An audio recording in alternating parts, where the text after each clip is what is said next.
그의 마음을 얻고 싶다면 한 걸음 물러서 있어라. 안녕하세요. 관계의 지도를 함께 그려나가는 여러분의 친구 스토아 이야기꾼입니다. 오늘 우리는 아주 흥미롭고도 어쩌면 조금은 가슴 아픈 역설에 대해 이야기해 보려고 해요. 바로 사랑할수록 멀어져라는 이 이상한 주문에 대해서 말이죠. 아니, 그 사람 마음을 얻고 싶어 죽겠는데 한 발짝 물러서라니요. 지금 한시가 급한데 한 걸음이라도 더 다가가야 하는 거 아니에요? 아마 지금 이 영상을 보고 계신 많은 분들이 마음속으로 이렇게 외치고 계실 거예요. 맞아요. 너무나 당연한 반응입니다. 좋아하는 사람이 생기면 우리는 마치 거대한 자석에 이끌리는 쇠붙이처럼 그 사람을 향해 돌진하고 싶어지죠. 내 모든 시간과 감정을 그 사람에게 쏟아붓고 그 사람의 우주에서 가장 빛나는 별이 되고 싶어 합니다. 하지만 오늘 저는 여러분께 조금 다른 관점을 제안해 드리고 싶어요. 마치 우리가 좋아하는 그림을 감상할 때 너무 가까이 다가가면 붓 자국과 물감 덩어리밖에 보이지 않는 것처럼 사랑도 때로는 한 발짝 뒤로 물러서서 바라봐야 그 전체의 아름다움을, 그리고 그 안에서 나라는 존재가 어디에 서 있어야 할지를 비로소 알게 되거든요. 오늘의 이야기는 거리두기라는 마법을 통해 나의 위치를 재설정하는 스토아적 사랑의 기술에 관한 것입니다. 이건 밀당 같은 유치한 연애 기술이 아니에요. 이건 나 자신을 지키고 상대를 존중하며 결국에는 더 건강하고 단단한 관계를 만들어가는 지혜에 가깝습니다. 자, 그럼 따뜻한 차 한 잔 하신다고 생각하시고 편안하게 제 이야기에 귀 기울여 주시겠어요? 우리 이 작은 사색이 어쩌면 당신의 사랑을 구원할 가장 위대한 한 걸음이 될지도 모르니까요. 1. 끌림의 중력. 우리는 왜 그에게 모든 것을 걸게 될까? 사랑에 빠진다는 건 내 세상의 중심이 바뀌는 경험과 같아요. 어제까지는 분명히 나를 중심으로 돌던 세상이었는데 어느 날 갑자기 그 사람이라는 새로운 태양이 떠오른 거죠. 그리고 나는 그 태양의 주위를 맹렬히 맴도는 작은 행성이 되어버립니다. 이 끌림의 중력은 너무나 강력해서 우리는 스스로의 궤도를 잃어버리곤 해요. 한번 생각해 볼까요? 그 사람이 내 메시지에 몇 분 만에 답장하는지에 따라 하루의 기분이 천국과 지옥을 오가지 않나요? 그 사람의 SNS를 새로 고침하며 그의 일거일족을 추측하고 그의 사소한 말 한마디, 작은 몸짓 하나에 온갖 의미를 부여하며 밤을 새우진 않나요? 마치 이런 거죠. 원래 나는 나만의 아름다운 정원을 가꾸던 사람이었어요. 거기엔 내가 좋아하는 꽃도 있고 내가 읽던 책을 놓아둔 벤치도 있었고 가끔 찾아오는 친구들과 웃음소리도 있었죠. 그런데 그 사람을 만나고부터 나는 내 정원을 돌보지 않기 시작합니다. 온 신경이 그의 정원에 가 있는 거예요. 그의 정원에는 어떤 꽃이 필까? 그는 물을 제때 주고 있을까? 혹시 다른 나비가 날아들진 않을까? 하면서요. 그러다 보니 내 정원은 어떻게 될까요? 맞아요. 잡초가 무성해지고 꽃은 시들고 벤치엔 먼지만 쌓여가죠. 나라는 사람의 고유한 향기와 색깔이 점점 옅어지는 겁니다. 고대 스토아 철학자들은 이걸 내면의 요새를 잃어버리는 것이라고 표현했어요. 우리의 마음속에는 외부의 어떤 공격에도 흔들리지 않는 견고한 성이 있는데 통제할 수 없는 외부의 것, 즉 타인의 감정, 인정, 사랑 등에 나를 온전히 내맡기는 순간 우리는 성문을 활짝 열고 적을 맞아들이는 것과 같다는 거죠. 우리가 그에게 모든 것을 거는 이유는 지극히 자연스러운 본능입니다. 하지만 이 본능이 우리를 행복하게 해주던가요? 오히려 우리를 더 불안하게 만들고 더 초조하게 만들고 결국에는 나 자신을 잃게 만들진 않았나요? 우리가 한 발짝 물러서야 하는 첫 번째 이유는 바로 여기에 있습니다.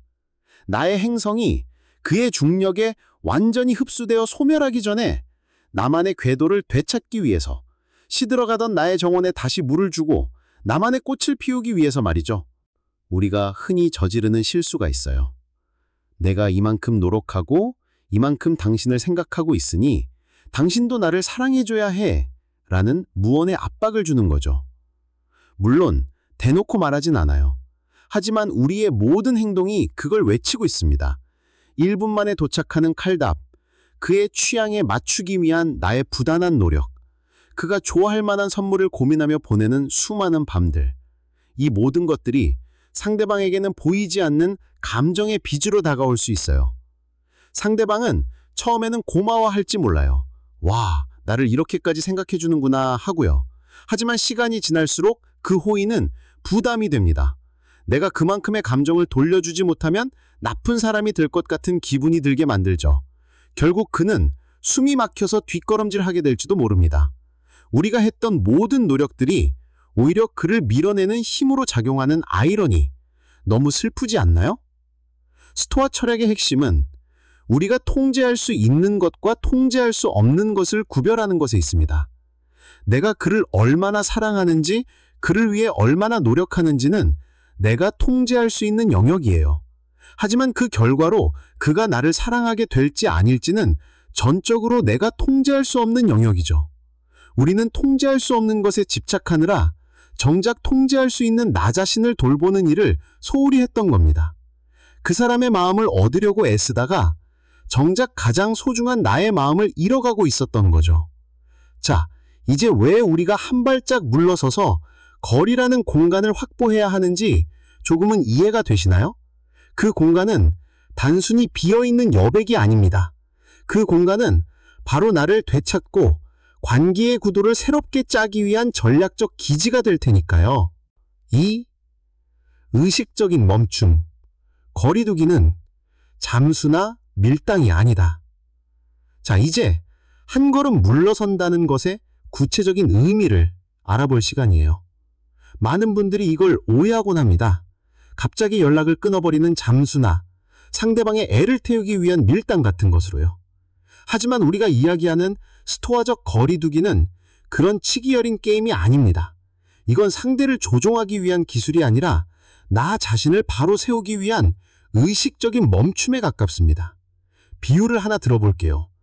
훌륭한 화가는 그림을 그리다가 수시로 몇 걸음 뒤로 물러섭니다. 왜 그럴까요? 캔버스에 코를 박고 있으면 그림의 전체적인 조화나 균형을 볼 수 없기 때문이죠. 어느 한 부분의 색이 너무 튄다거나 구도가 어색한 부분을 발견하려면 반드시 거리가 필요합니다. 우리의 관계도 마찬가지예요. 그 사람이라는 존재에 너무 몰입해 있으면 우리는 관계의 전체적인 그림을 볼 수 없어요. 나는 이 관계 안에서 행복한가? 우리는 서로에게 긍정적인 영향을 주고 있는가? 이 관계는 나를 성장시키고 있는가? 아니면 갉아먹고 있는가? 같은 중요한 질문들을 놓치게 되죠. 의식적인 멈춤이란 바로 이런 질문들을 스스로에게 던지기 위해 의도적으로 확보하는 시간과 공간을 의미합니다. 이건 나 이제부터 너한테 거리 둘 거야 라고 선포하는 게 아니에요. 아주 자연스럽고 미묘하게 이루어져야 하나요? 예를 들면 이런 것들이죠. 매일 저녁 하던 장시간의 통화를 오늘은 좀 피곤해서 일찍 쉬어야 할 것 같아, 잘 자 라며 부드럽게 먼저 끊어보는 용기. 주말 약속을 잡을 때 그의 스케줄에 나를 맞추는 대신 아, 그날은 나 선약이 있네, 다음 주는 어때? 라고 말하며 나의 일상을 존중하는 태도. 그의 SNS를 들여다보는 대신 그 시간에 내가 좋아하는 영화를 보거나 미뤄뒀던 책을 읽는 것. 느껴지시나요? 이 모든 행동의 중심에는 상대를 애태우겠다는 의도가 아니라 나의 시간과 에너지를 나를 위해 쓰겠다는 건강한 이기심이 깔려 있습니다. 이건 도망치는 게 아니에요. 오히려 더 잘 사랑하기 위한 준비 운동에 가깝습니다. 춤을 출 때도 파트너와 너무 바싹 붙어 있으면 화려한 스텝을 밟을 수 없잖아요. 서로에게 가장 아름다운 춤을 보여주기 위해 잠시 숨을 고르며 공간을 만드는 것. 그것이 바로 우리가 말하는 거리두기의 본질입니다. 이 의식적인 멈춤이 가져다주는 놀라운 효과가 있어요. 바로 상대방에게 당신 없이도 나는 잘 지낼 수 있는 독립적이고 매력적인 사람이라는 사실을 자연스럽게 보여준다는 거죠. 한번 상상해 보세요. 당신이 누군가에게 호감을 느끼고 있는데 그 사람이 언제나 나만 바라보고 내 스케줄에 모든 것을 맞추고 나 없이는 아무것도 못하는 사람처럼 보인다면 어떨까요? 처음엔 조금 우쭐할지 몰라도 곧 매력이 반감됩니다. 그 사람만의 세상이 없다는 건 그만큼 탐험하고 싶은 미지의 영역이 없다는 뜻이니까요. 반면에 그 사람이 자신의 일과 취미에 열중하고 친구들과 즐거운 시간을 보내며 나에게 모든 것을 의지하지 않는 모습을 보여준다면 어떨까요? 우리는 그 사람의 세상이 궁금해지기 시작할 겁니다. 나와 함께 있지 않을 때 저 사람은 저렇게 빛나는 사람이구나. 저 사람의 세계에 나도 들어가고 싶어. 하는 마음이 자연스럽게 생겨나죠. 이것이 바로 거리두기가 만들어내는 긍정적인 긴장감입니다. 상대방은 당신이 갑자기 확보한 그 거리를 느낄 거예요. 그리고 궁금해하겠죠. 평소랑 좀 다른데?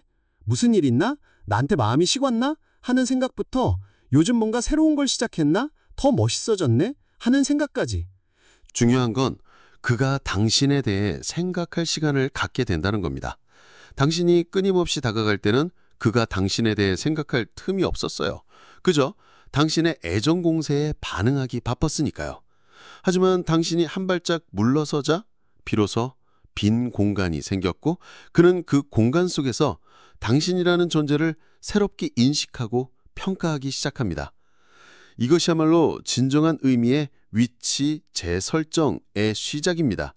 언제나 그를 쫓던 위성에서 그와 동등한 궤도를 도는 하나의 독립된 행성으로 당신의 위치가 바뀌기 시작하는 순간인 거죠. 3. 위치 재설정 1단계. 나의 우주를 되찾는 시간. 자, 우리는 이제 의식적인 멈춤을 통해 소중한 시간과 공간을 확보했습니다. 그럼 이제 이 시간에 무엇을 해야 할까요? 초조하게 그의 연락을 기다리며 핸드폰만 붙들고 있어야 할까요? 절대 아니죠. 이 시간은 오롯이 나를 위한 시간입니다. 그의 중력에서 벗어나 나의 우주를 되찾고 나의 중심을 바로 세우는 시간이죠. 저는 이 단계를 나의 정원 가꾸기라고 부르고 싶어요. 첫째, 흩어졌던 에너지를 나에게로 모으세요. 그동안 그 사람을 분석하고 그의 기분을 살피고 그에게 잘 보이기 위해 썼던 그 모든 에너지를 이제 온전히 나에게로 돌려오는 겁니다. 예를 들어 그가 좋아할 만한 옷을 고르느라 인터넷 쇼핑몰을 몇 시간씩 헤맸다면 이제는 내가 입고 싶었던 옷, 나를 가장 나답게 만들어주는 옷을 찾아보세요. 그와 함께 갈 맛집을 검색하는 대신 내가 정말 먹고 싶었던 음식을 혼자서라도 맛있게 즐겨보세요. 이건 단순히 이기적으로 굴라는 뜻이 아니에요. 나의 기쁨과 만족의 원천이 그가 아니라 나 자신에게 있음을 다시 한번 확인하는 과정입니다. 나의 행복을 타인에게 외주주지 않는 연습이죠. 스토아 철학자들이 말하는 자기 충족성이라는 것을 기르는 겁니다. 둘째, 잊고 있던 당신의 세계를 탐험하세요. 사랑에 빠지기 전 당신은 어떤 사람이었나요? 무엇을 할 때 가장 즐거웠고 어떤 것에 열정을 쏟았나요? 그 사람을 만나느라 잠시 소홀했던 당신의 세계로 다시 돌아가 보세요. 오랫동안 연락이 뜸했던 친구에게 먼저 전화를 걸어 만나보세요. 당신의 연애사를 모르는 친구와 나누는 수다는 당신의 시야를 넓혀줄 겁니다. 한동안 손 놓고 있던 취미를 다시 시작해보는 것도 좋아요. 먼지 쌓인 기타를 다시 치거나 그림을 그리거나 혹은 새로운 운동을 배워보는 거죠. 무언가에 몰입하고 성취감을 느끼는 과정에서 당신의 자존감은 자연스럽게 회복될 겁니다. 책을 읽는 것도 아주 좋은 방법이에요. 특히 당신의 마음을 단단하게 만들어줄 철학이나 심리학 책을 읽는다면 지금의 이 혼란스러운 감정들을 객관적으로 바라보는 힘을 기를 수 있을 거예요. 이 나의 정원 가꾸기 단계에서 가장 중요한 마음가짐은 이 모든 활동이 그에게 더 매력적으로 보이기 위해서가 아니라는 점을 명심하는 겁니다. 물론 결과적으로는 그렇게 될 확률이 높아요. 자신의 삶을 찬양하고 가꾸는 사람은 누구에게나 매력적으로 보이니까요. 하지만 우리의 목표는 결과가 아니라 그 과정 자체에 있어야 합니다. 내가 즐거워서, 내가 행복해지기 위해서 하는 거죠. 이 미묘한 차이가 당신의 아우라를 완전히 바꿔놓을 겁니다. 너에게 잘 보이기 위해 운동하는 사람과 내 건강과 성취감을 위해 운동하는 사람은 풍기는 에너지가 달라요. 전자는 어딘가 조급하고 불안해 보이지만 후자는 여유롭고 당당해 보이죠. 사람들은 무의식적으로 이 차이를 감지합니다. 그리고 자신만의 중심을 가진 단단한 사람에게 더 큰 매력을 느끼게 되어 있어요. 당신이 당신의 삶에 집중하고 당신의 시간을 사랑하기 시작할 때 놀라운 일이 벌어집니다. 더 이상 그 사람의 연락 하나하나에 일희일비하지 않게 돼요. 그에게서 답장이 좀 늦게 와도 바쁜가 보네. 나는 내 할 일 해야지 하고 쿨하게 넘어갈 수 있는 내면의 힘이 생기는 거죠. 이것이 바로 위치 재설정의 핵심입니다. 그 사람의 반응에 따라 나의 가치가 결정되는 것이 아니라 나의 가치는 원래부터 온전하며 그와의 관계는 내 삶의 여러 즐거움 중 하나일 뿐이라는 건강한 관점을 갖게 되는 것. 당신이라는 행성이 스스로 빛을 내기 시작할 때 다른 행성들은 자연히 그 빛에 이끌리게 마련이에요. 당신의 우주를 되찾으세요. 그러면 그는 당신의 우주를 탐험하고 싶어 안달이 날지도 모릅니다. 4. 위치 재설정 2단계. 관측소에서 그를 바라보기. 자, 이제 당신은 당신만의 정원을 아름답게 가꾸며 스스로 빛을 내는 존재가 되었습니다. 그의 중력에서 한 발짝 벗어나 당신만의 안정된 궤도를 찾았죠. 그렇다면 이 새로운 위치에서 그라는 존재는 어떻게 보일까요? 이전과는 완전히 다른 풍경이 펼쳐질 겁니다. 우리는 이 단계를 관측소에서 별을 관찰하기라고 부를 수 있겠네요. 이전까지 당신은 그에게 너무 가까이 다가가 있었기 때문에 그의 진짜 모습을 제대로 볼 수 없었어요. 당신이 만들어낸 그 환상과 기대라는 필터를 통해 그를 바라봤죠. 그는 분명 이런 사람일 거야. 그의 이 행동은 나를 좋아한다는 뜻일 거야 하면서요. 하지만 이제 당신은 안전한 거리에 있는 관측소에서 고성능 망원경으로 그를 객관적으로 관찰할 수 있게 되었습니다. 감정의 안개가 걷히고 그의 모습이 훨씬 더 선명해지기 시작할 거예요. 이 관찰을 통해 우리는 몇 가지 중요한 사실들을 확인할 수 있습니다. 첫째, 그가 당신이 만든 그 거리에 어떻게 반응하는가? 당신이 의도적으로 공간을 만들었을 때 그의 행동은 크게 두 가지로 나뉠 겁니다. A타입, 당신이 멀어진 것을 감지하고 그 거리를 좁히기 위해 노력한다. 이전보다 더 자주 연락하고 당신의 안부를 묻고 만남을 제안하는 등 적극적인 행동을 보인다. 이는 그가 당신과의 관계를 소중하게 생각한다는 긍정적인 신호일 수 있습니다. B타입, 당신이 멀어지든 말든 별다른 반응이 없다. 혹은 당신이 멀어진 것을 오히려 편안하게 느끼는 것처럼 보인다. 연락도 뜸해지고 관계를 이어가려는 노력을 보이지 않는다. 이는 안타깝지만 그가 당신에게 그만큼의 관심이 없었거나 당신의 일방적인 구애를 부담스러워했다는 신호일 수 있습니다. 이전에는 그의 모든 행동을 혹시 하는 기대로 해석했지만 이제 당신은 더 차분하고 이성적으로 그의 반응을 분석할 수 있습니다. 감정이 아니라 데이터를 수집하는 천문학자처럼 말이죠. 둘째, 그의 진짜 모습은 어떠한가? 당신이 한 걸음 물러서니 이전에는 보이지 않던 그의 모습들이 보이기 시작합니다.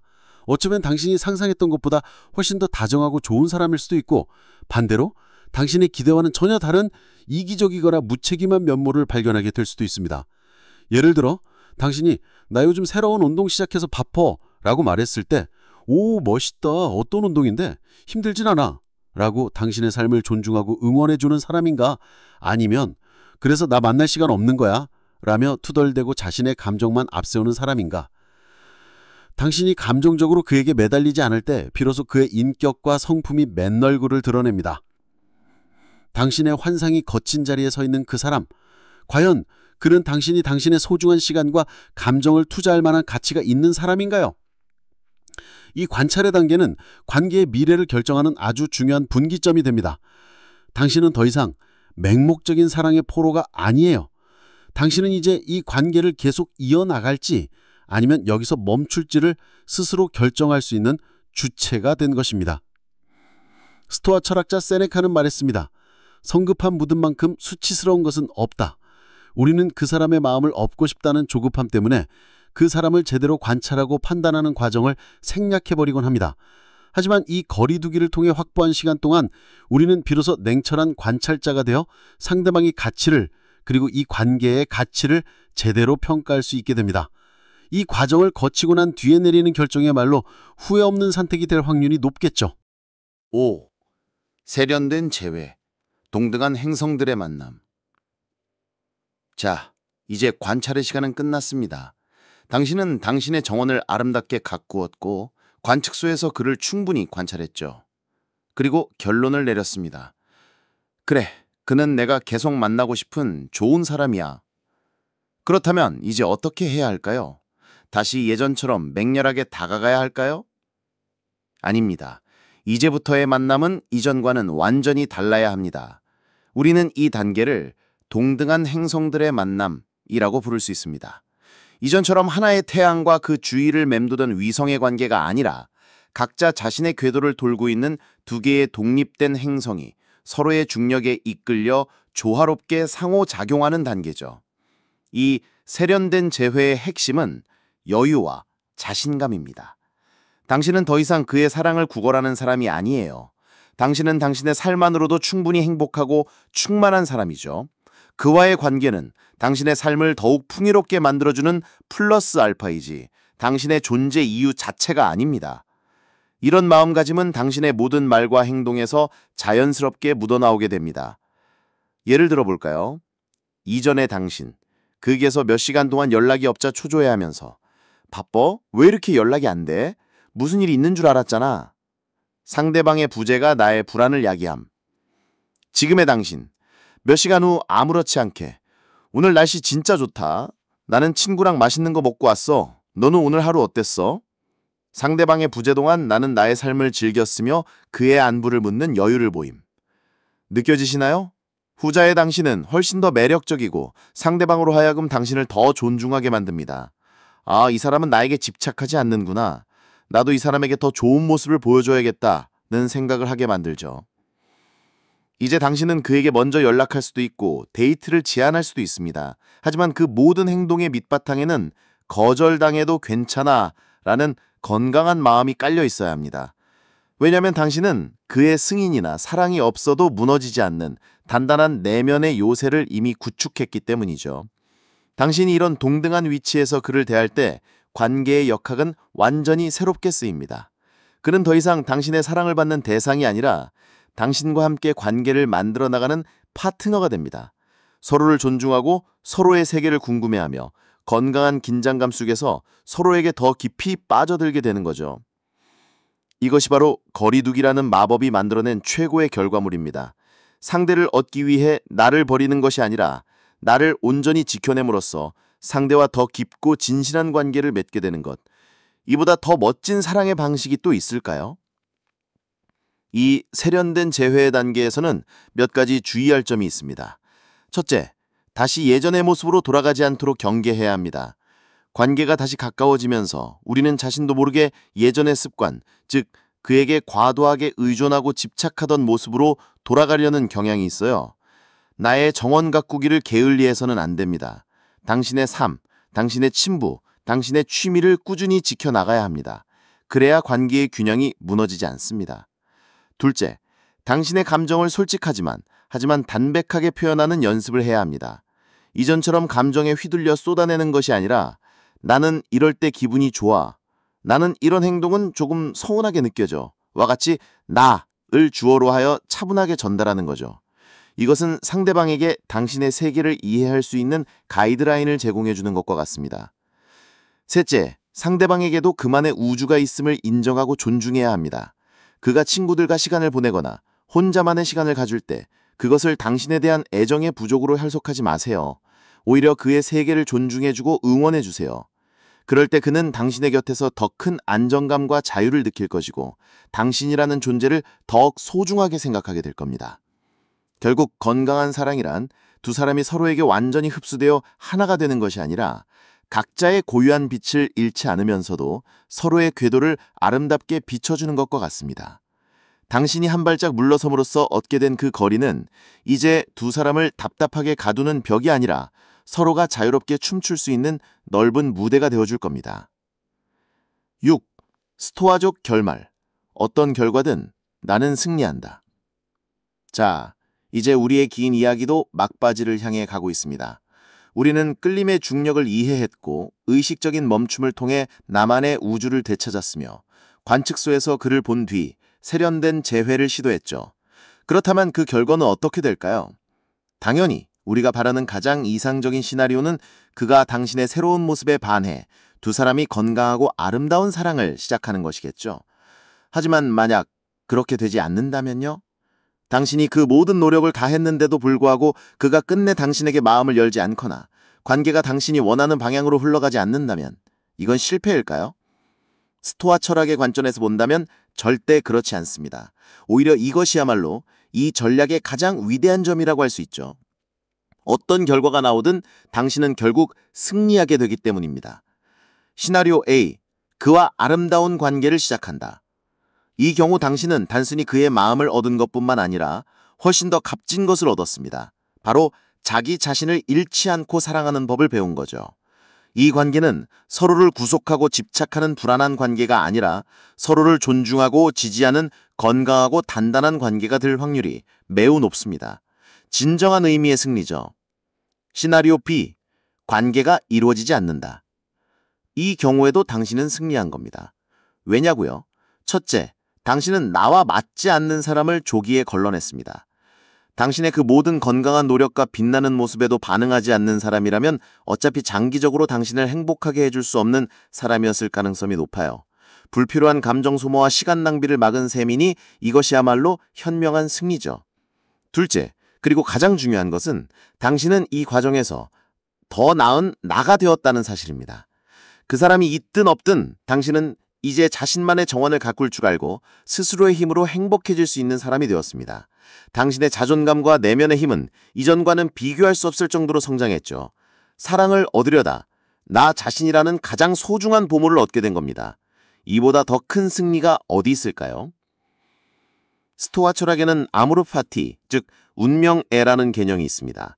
나에게 일어나는 모든 일을 그것이 설령 고통스러운 일이라 해도 긍정하고 사랑하라는 태도죠.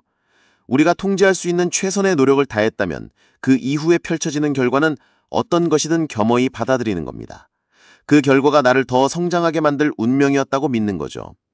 결국 한 발짝 물러섰는 것은 그 사람의 마음을 얻기 위한 도박이 아니었습니다. 어떤 결과가 나와도 내가 손해보지 않는 가장 안전하고 확실한 투자인 셈이죠. 7. 결론. 진짜 얻어야 할 것은 그의 마음이 아니라 나의 위치였다. 오늘 우리는 그의 마음을 얻고 싶다면 한 발짝 물러서라는 역설적인 명제를 가지고 꽤 긴 여행을 함께 했습니다. 이야기를 시작할 때는 우리의 목표는 오직 하나, 그의 마음을 얻는 것이었죠. 하지만 이제 우리는 알게 되었습니다. 우리가 진짜 얻어야 했던 것은 그의 마음 이전에 바로 흔들리지 않는 나의 위치였다는 것을. 그 사람의 말 한마디, 행동 하나에 나의 세상이 송두리째 흔들리는 불안정한 위성의 자리에서 벗어나 스스로의 중심을 잡고 고유한 빛을 내는 당당한 행성의 자리를 되찾는 것. 이런 위치 재설정이 모든 건강한 관계의 출발점이었습니다. 내가 나의 자리를 찾고 단단히 서 있을 때 비로소 우리는 상대를 제대로 바라볼 수 있고 관계를 동등하게 이끌어갈 수 있으며 어떤 결과 앞에서도 나 자신을 잃지 않을 수 있습니다. 거리두기는 상대를 밀어내는 행위가 아니었습니다. 오히려 나 자신을 나에게 끌어당기는 행위였죠. 거리두기는 관계의 끝이 아니었습니다. 오히려 더 깊고 성숙한 관계를 위한 새로운 시작이었습니다. 이제 당신은 더 이상 사랑 앞에서 불안에 떠는 약자가 아닙니다. 당신은 당신의 감정과 삶의 주도권을 가진 당신 우주의 유일한 지배자입니다. 이 사실을 기억하는 한 당신은 어떤 사랑 앞에서도 당당할 수 있습니다. 그의 마음을 얻게 되든 그렇지 않든 당신은 이미 이 사랑의 게임에서 가장 중요한 것을 얻었으니까요. 바로 온전한 나 자신이라는 말입니다. 오늘 스토아적 사랑 이야기는 여기까지입니다. 우리가 함께 나눈 이 이야기들이 지금 사랑 때문에 힘들어하고 있는 누군가에게 작은 등불이 되었으면 하는 바람입니다. 기억하세요. 당신의 가치는 다른 누군가의 인정이나 사랑으로 결정되지 않습니다. 당신은 그 자체로 이미 완전하고 소중한 우주입니다. 그러니 잠시, 아주 잠시만이라도 그에게서 시선을 거두고 당신의 내면을 들여다보는 시간을 가져보세요. 당신의 정원에 물을 주고 당신의 별을 닦아주세요. 그렇게 당신이 당신의 세계를 사랑으로 가득 채울 때 세상은 당신을 사랑하지 않을 수 없을 겁니다. 오늘 저의 이야기가 당신의 마음에 작은 울림을 주었다면 구독과 좋아요로 저의 다음 이야기를 응원해주세요. 그리고 댓글을 통해 여러분의 생각이나 경험을 나눠주신다면 이 공간은 더욱 풍성한 지혜로 가득 찰 겁니다. 그럼 다음에도 당신의 마음을 단단하게 만들어줄 새로운 이야기로 다시 찾아뵙겠습니다. 부디 당신의 우주 안에서 평안하시길.